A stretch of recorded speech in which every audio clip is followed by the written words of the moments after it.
Assalamualaikum warahmatullahi wabarakatuh. Perkenalkan, nama saya Muhammad Arsyad Sulaiman. Saya mahasiswa Universitas Islam Negeri Sultan Syarif Qasim Riau, Fakultas Tarbiyah dan Keguruan, Pendidikan Ekonomi. Video ini saya buat untuk memenuhi UTS atau ujian tengah semester mata kuliah manajemen pemasaran yang diampu oleh Bapak Hendra Riofita MM. Baik, untuk penjelasan lebih lanjutnya silakan disimak video ini sampai habis ya. Baik, pada video kali ini saya akan membahas mengenai pasar konsumen dan perilaku konsumen. Yang pertama yaitu pasar konsumen. Pasar konsumen adalah kelompok individual atau perorangan maupun rumah tangga yang membeli dan mengkonsumsi barang atau jasa untuk kepentingan pribadi maupun keluarganya dan tidak untuk maksud lain. Jadi jika dikaitkan sebagai guru, yang menjadi pasar konsumen kita sebagai guru yaitu siswa-siswi SMA yang dipilih guru tersebut. Adanya pasar konsumen ini diharapkan mampu untuk menghasilkan kepuasan tersendiri bagi peserta didik serta kesejahteraan untuk masa depan yang cerah. Selanjutnya yaitu yang kedua, perilaku konsumen. Model perilaku konsumen yang paling sederhana adalah model rangsangan. Menurut model rangsangan pemasaran 4P dan kekuatan utama lainnya seperti ekonomi, teknologi, politik, dan budaya memasuki kotak hitam konsumen dan menghasilkan respon tertentu.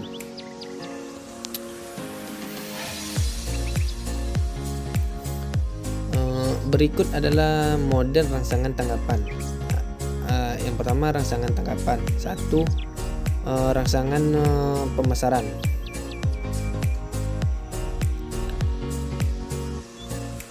Yang pertama yaitu ada produk. Di sini maksudnya yang pertama ada produk. Di sini maksudnya sebagai guru produk yang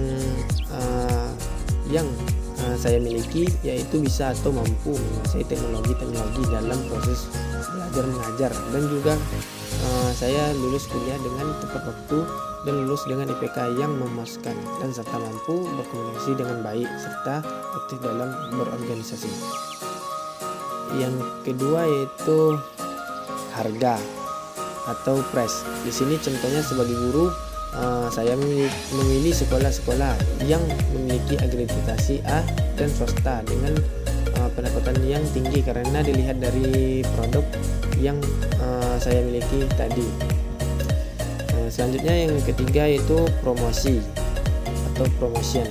Di sini contohnya saya memilih sekolah-sekolah yang memiliki mata pelajaran ekonomi di sekolah tersebut sesuai dengan jurusan yang saya ambil di waktu kuliah, yaitu pendidikan ekonomi. Dan tentunya saya memilih SMA dan juga saya memiliki pengalaman sebagai seorang guru karena pernah membuka les semasa kuliah tersebut dan pernah mengikuti organisasi yang berkaitan dengan mengajar. Dan yang terakhir yaitu distribusi atau place. Di sini saya memilih SMA karena sesuai dengan jurusan di waktu kuliah dengan gelar sarjana pendidikan. Yang kedua yaitu ada rangsangan lingkungan. Yang pertama, kondisi ekonomi. Pendapatan sekarang, harapan pendapatan di masa depan, tingkat konsumsi, inflasi, dan lain-lain. Yang kedua yaitu perkembangan teknologi. Bisa dilihat dari inovasi produk baru, adanya barang atau kebutuhan substitusi atau komplementer, dan lain-lain. Yang ketiga yaitu situasi politik. Dilihat dari risiko, fasilitas, kemudahan, peraturan, pembatasan, dan lain-lain. Dan yang terakhir yaitu kondisi budaya. Kondisi budaya ini dilihat dari tradisi, kebutuhan sosial, strata sosial, seremonial, kepercayaan, dan lain-lain. Selanjutnya yaitu tanggapan perilaku pembelian. Yang pertama, usaha pemecahan masalah yang dihadapi pembeli di sini maksudnya sebagai guru pertama. Nah, di sini saya harus bisa atau mampu melihat peluang dengan baik yang sesuai dengan jurusan yang ia miliki. Dan tentunya di sini saya harus mencari sekolah-sekolah yang sesuai dengan pendapatan yang dia miliki dan melihat lokasinya apakah jauh atau dekat. Yang kedua yaitu keterlibatan pembeli dan perbedaan merek produk yang hendak dipilih untuk dibeli. Di sini maksudnya kita harus menyesuaikan produk yang kita punya.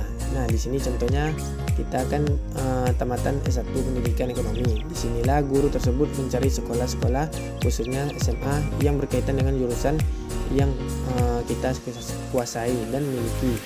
Sekolah yang memiliki akreditasi A agar produk yang dimiliki tersebut bisa berguna untuk kehidupan kita nantinya.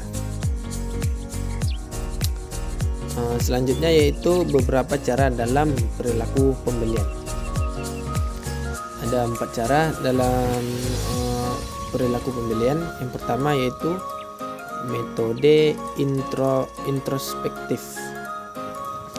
Nah, di sini contohnya kita ingin memilih sekolah yang memiliki akreditasi A dan bagus. Jadi di sini kita harus mengintrospeksi diri kita apakah produk kita ini layak untuk masuk sekolah tersebut. Nah, di sini produk yang kita maksud yaitu bagaimana kita bisa menguasai materi dalam pelajaran dan bisa menguasai teknologi dalam proses pembelajaran. Nah, yang kedua yaitu metode retrospektif. Nah, di sini kita memberikan beberapa tentang data diri kita ke sekolah tersebut dan mencari juga informasi mengenai data sekolah tersebut. Apakah benar atau tidaknya data tersebut. Yang ketiga yaitu metode prospektif. Nah, di sini setelah sekolah yang kita inginkan tersebut melihat data diri kita, maka di sini sekolah tersebut memutuskan untuk menerima atau tidak kita di sekolah tersebut dengan sesuai produk yang kita sebutkan tadi. Dan yang terakhir yaitu ada metode retrospektif. Nah, di sini setelah sekolah melihat data diri kita selanjutnya, sekolah tersebut memilihkan kita untuk mengajar dalam mata pelajaran ekonomi di sekolah tersebut sesuai dengan jurusan kuliah yang kita kuasai. Baik, hanya ini yang dapat saya sampaikan pada video kali ini. Lebih dan kurangnya saya mohon maaf. Assalamualaikum warahmatullahi wabarakatuh.